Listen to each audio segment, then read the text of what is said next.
पालिका निवडणुकींच्या पार्श्वभूमीवर महायुतीत निर्माण झालेले वाद आता हे शमताना दिसतात। काही दिवसांपूर्वी भाजपचे प्रदेशाध्यक्ष रवींद्र चव्हाण आणि एकनाथ शिंदेंमधील वाद हा विकोपाला गेल्याच्या चर्चा होत्या। मात्र आता पालिकांच्या जागा वाटपासाठी रवींद्र चव्हाण आणि शिंदेंमध्ये मनोमिलन झाल्याचं चित्र आहे।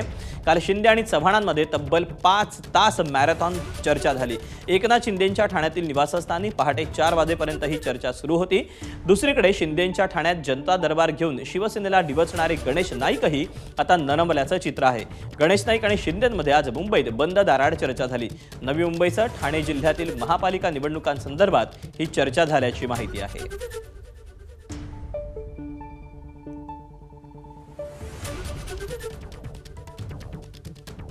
बिलकुल झाली आहे आणि आम्ही महायुतीने मुख्यमंत्र्यांची माझी चर्चा झाली। रात्री रवींद्र चव्हाण अध्यक्ष प्रदेशाध्यक्ष त्यांच्याशी झाली।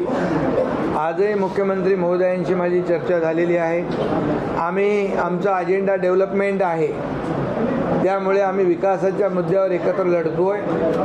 नव्या मुंबईच्या बद्दल गणेश नाईक साहेबांची देखील चर्चा झाली आणि तेही विकासाच्या मुद्द्यावर यावेळे म्हणजे सकारात्मक आहेत।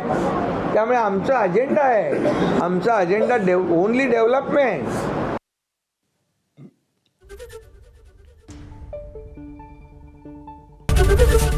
एबीपी माझा, उघडा डोळे बघा नीट।